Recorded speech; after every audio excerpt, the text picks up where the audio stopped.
Teman-teman semua, pada pagi hari ini kita akan membicarakan mengenai interpretasi dan penerapan hukum. Minggu pertama kita bicara logika, kemudian kita bicara hukum alam, kemarin kita bicara positivisme hukum, sedangkan hari ini kita bicara mengenai interpretasi dan penerapan hukum di sini. Setelah ada positivisme hukum, maka kita akan menggunakan apa yang disebut dengan interpretasi atau penerapan hukum, teman-teman. Interpretasi atau penerapan hukum itu dibutuhkan untuk kita lebih memperjelas, lebih memahami apa makna-makna di dalam suatu peraturan perundang-undangan. Karena kalau kita bicara hukum itu adalah bicara bahasa. Bicara bahasa. Ada bahasa yang itu satu makna, dan ada bahasa yang itu macam makna. Dan juga di dalam bahasa itu ada namanya bahasa itu, teman-teman, ada makna di dalam suatu bahasa. Satu kata itu ada maknanya. Atau bisa jadi ada makna yang tersembunyi di dalam suatu bentuk peraturan. Kalau kita bicara hukum positif ya. Kalau kita bicara hukum positif, ada peraturan yang makna itu tersembunyi. Ada suatu peraturan yang maknanya tersembunyi dan tidak banyak orang memahami. Contoh yang paling mudah adalah kalau kita bicara hukum, di dalam hukum peraturan di Indonesia, bicara dan atau dan saja, atau saja, itu berdebatan bisa berhari-hari. Kok bisa bicara dan atau aja perdebatan bisa berhari-hari? Karena ada perbedaan penafsiran, teman-teman, antara kata-kata dan atau. Orang mencuri contoh Rizka dan Riza, dua orang kan? Rizka dan Riza, dua orang. Kalau ucapan satu, Riza atau Rizka, pilih salah satu. Riza atau Rizka, pilih salah satu. Kalau ucapan seperti ini, Riza dan Rizka, dua orang, akan berbeda juga makna Yusuf, Rizka, dan atau Riza. Itu dalam konteks kita dua orang. Apabila kita bicara perbuatan, istilah dan atau itu penafsirannya bermacam-macam. Maka kalau kita bicara hukum itu adalah bicara bahasa. Ada makna di dalam bahasa. Ada makna di dalam setiap kata. Maka istilah seperti ini, teman-teman. Istilah kita sebelum masuk ke materi interpretasi dan penerapan hukum ya. Ada mahasiswa kemarin informasi ke saya. Pak Bas mengingatkan jam 7.30 mata kuliah logika dan penerapan hukum. Kata-kata mengingatkan itu sudah tepat apa belum kira-kira? Pak Basuki mengingatkan mata kuliah logika dan penerapan hukum hari Selasa pukul 7.30. Kata-kata mengingatkan sudah betul apa tidak kira-kira, teman-teman?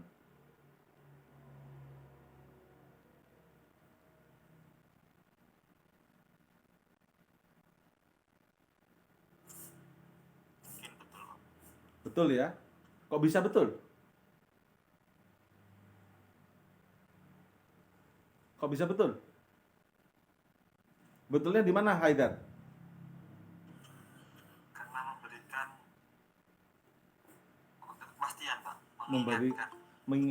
Memberikan kepastian. Bisa, Haidar. Ada lagi? Ada yang berpendapat lagi?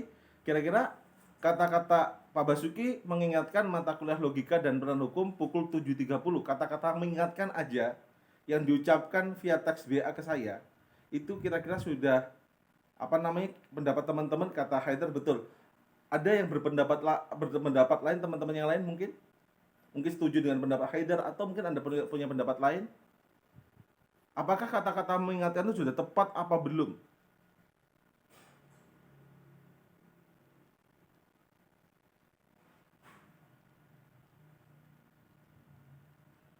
Ada punya pendapat lain, teman-teman? Tidak, Pak. Saya Silakan Risa. Rizka, silakan. Apa, Riz? Sudah tepat menggunakan kata mengingatkan karena kan apa ya? Ya gimana itu? Gimana? Kata mengingatkan Ya, dulu. Halo, Muafa. Itu Rizka tepat ya? Berarti setuju pendapat Haidar. Ada Rizka tepat berarti ya? Oke. Ada yang mau bicara lain? Ada berpendapat lagi?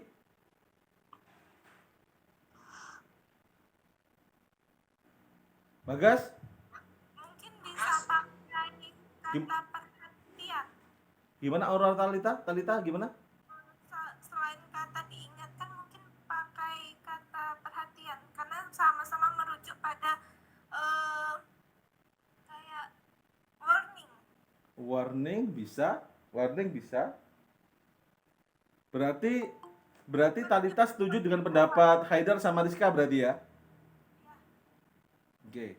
Warning atau peringatan ya? Warning peringatan. Oke, kita ada kata-kata baru, warning mengingatkan gitu kan?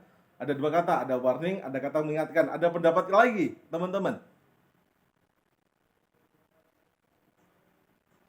Hurul Anam. Dava silakan Dava. memberi informasi, Pak. Memberi informasi, menginformasikan ya, Dava ya. Menginformasikan bisa jadi kata-kata menginformasikan. Nanti kita pecah satu persatu, kita tafsir satu persatu. Oke ya teman-teman ya. Ada kata memberitahu. Makna memberitahu itu teman-teman, penafsirannya itu antara Rizka dengan Muafa. Selevel. Seteman. Memberitahu. Penafsirannya ya. Karena kata memberitahu itu selevel. Kemudian warning itu terhadap pemerintah, terhadap orang atas kepada bawahannya, memperingatkan. Jadi kata-kata warning tadi itu pada atasan kepada bawahan atau pemerintah kepada rakyat, mengingatkan, warning. Kalau mengingatkan itu adalah atasan dengan bawahan. Nyambung nggak logika saya teman-teman? Baca nyambung nggak? Aam nyambung nggak Aam? Dava nyambung? Nyambung ya? Mengingatkan itu dari atasan kepada bawahan. Kalau dari mahasiswa ke saya, kata mengingatkan itu kurang tepat karena saya bukan bawahannya. Yang tepat apa? Mengkonfirmasi.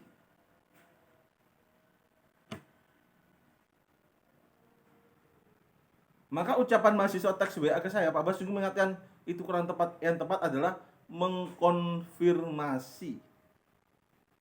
Kok bisa kurang tepat? Karena mengingatkan itu, makna mengingatkan itu ya ini dari atasan terhadap bawahan. Saya kan bukan bawahan mahasiswa tersebut.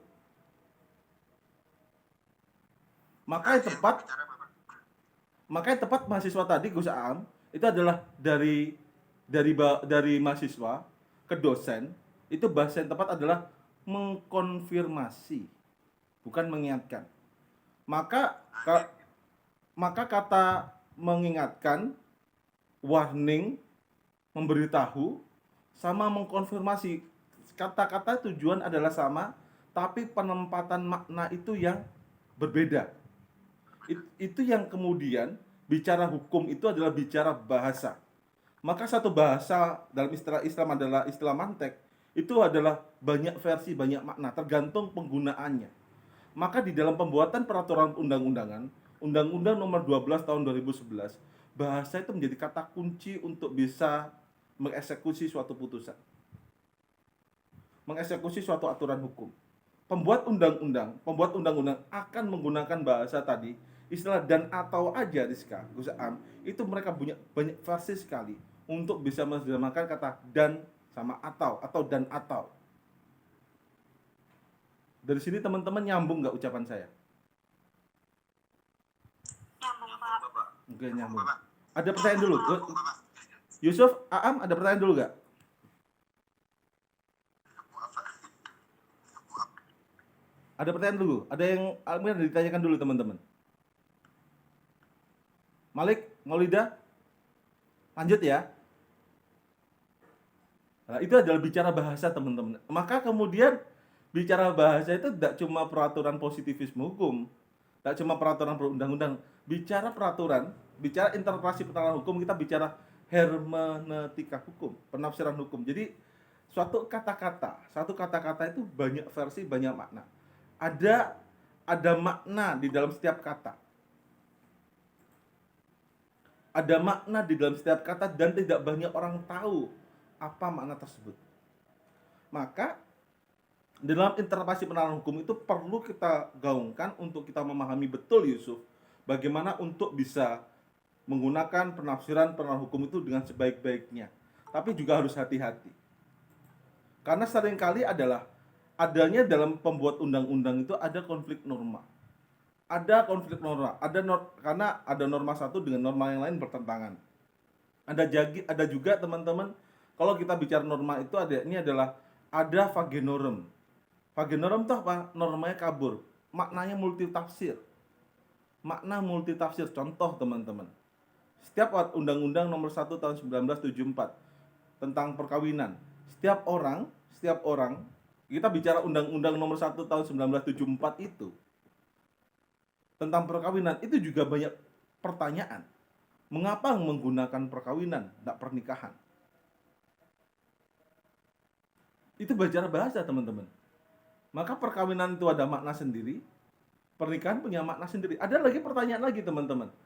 Mengapa di pasal 1 ayat 3 itu setiap warga negara berhak untuk menikah sesuai agama dan kepercayaannya? Kita garis bawahi agama dan kepercayaannya ini. Agama itu apa? Kepercayaannya itu apa? Kalau agama, oke, kita sepakat. Agama itu adalah agama yang sah di Indonesia. Kalau kepercayaannya, apa kepercayaan agama, apa di luar agama? Kan agama mempunyai kepercayaan-kepercayaan, mempunyai sekte-sekte, atau mempunyai bagian-bagian. Kayak orang Kristen itu hampir setiap, mohon maaf ya, kalau saya salah tolong dikoreksi. Malah setiap beda gereja itu beda syariatnya. Kemudian itu beda gereja. Orang Islam pun pecah-pecah, banyak sekali versi-versi. Apakah itu yang dimaksud agama dan kepercayaannya? Apakah orang Hindu Karahiangan, orang suku Baduy itu agamanya apa? Apakah Hindu? Bukan. Agama juga agama suku Baduy. Apakah orang Dayak agamanya itu adalah agama itu adalah Kristen? Bukan juga. Agama mereka percaya animisme, dinamisme. Apakah itu yang dimaksud dengan kepercayaan? Apakah agama kepercayaannya itu adalah agama yang disah, kemudian itu adalah kepercayaan agama, atau kepercayaan lain yang di luar agama, yang itu dianggap agama oleh mereka? Dan itu tidak masuk dalam 5 agama atau 6 agama. Apakah itu yang dimaksud kepercayaan? Itu dalam konteks itu ya. Setiap warga negara berhak menikah dan sesuai agama dan kepercayaannya. Pertanyaan yang kedua muncul lagi, agama dan kepercayaannya. Apakah di undang-undang ini, pasal 1 ayat 3, undang-undang nomor 1 tahun 1974 itu juga menjelaskan lebih detail tentang pernikahan beda agama. Karena itu dijelaskan menikah sesuai agama dan kepercayaan, sesuai agama dan kepercayaan. Maka dari pasal ini, norma ini bisa ditafsiri orang itu sesuai menikah dengan agama dan kepercayaannya. Bagaimana kalau mereka itu nikah beda agama? Bagaimana dia tidak memiliki agama atau ateis? Apa itu juga diatur oleh undang-undang? Ya, itu teman-teman, itu yang penting dalam interpretasi dan penalaran hukum di sini. Satu bahasa punya banyak makna. Maka kalau kita bicara perundang-undangan, yakni adalah bicara keindahan bahasa. Bicara keindahan menurut tafsir suatu peraturan tadi itu. Oke, dari sini dulu. Yusuf, kamu mau presentasi nggak? Talita, Yusuf, Ana mau presentasi apa nggak ini? Mohon maaf Pak, kemarin kan saya bilang, saya tanya kayak dengan Oh ya, Yusuf terus? yang buat kelompok itu kan terlalu mendadak Pak. Jadi teman-teman itu satu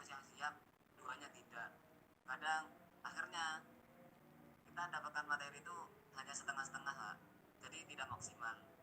Dan ketika saya ke jenengan, biar sudah minggu depan aja, itu katanya jenengan. Oke, jadi Mohon maaf Pak. nggak apa-apa. Oke teman-teman ya, jadi kalau gitu saya akan menerangkan materi saya tentang interpretasi dan penerapan hukum. Jangan lupa teman-teman mengisi presensi kehadiran dulu ya.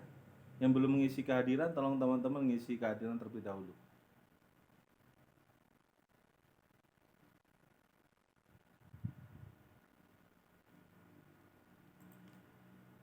Oke teman-teman, izinkan saya untuk presentasi mata kuliah kita, materi kita pada pagi hari menggunakan buku saya terlebih dahulu.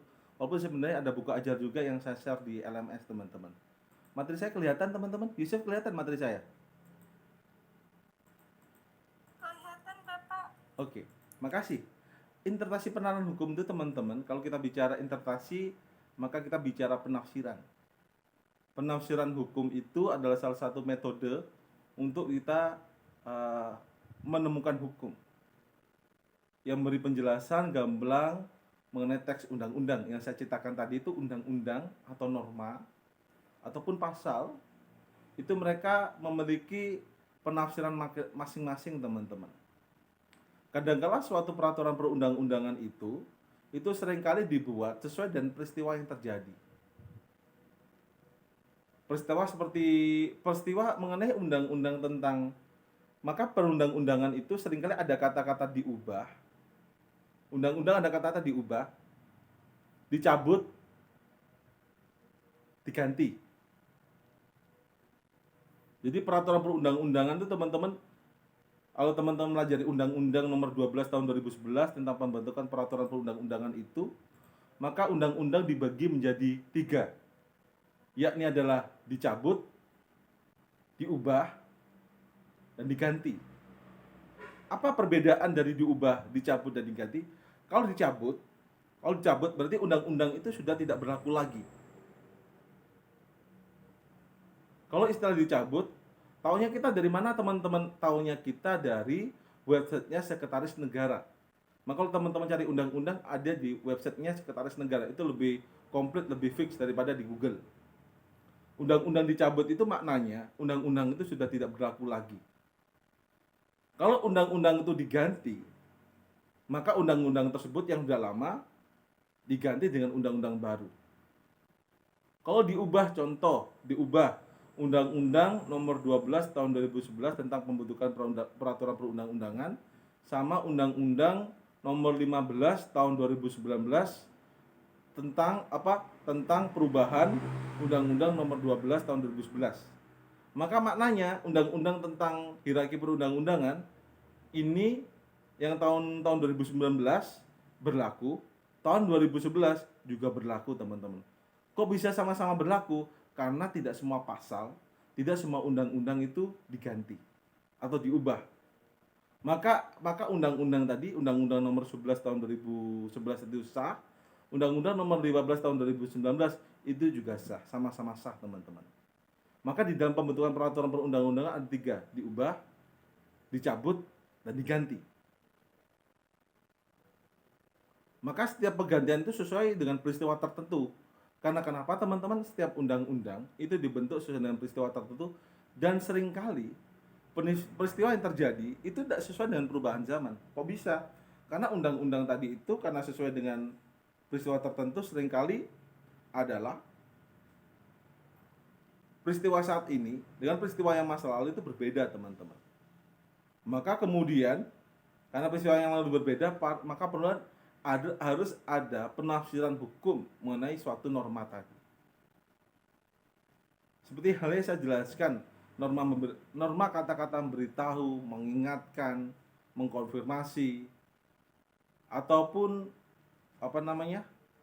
memberitahu itu mempunyai makna yang berbeda-beda teman-teman.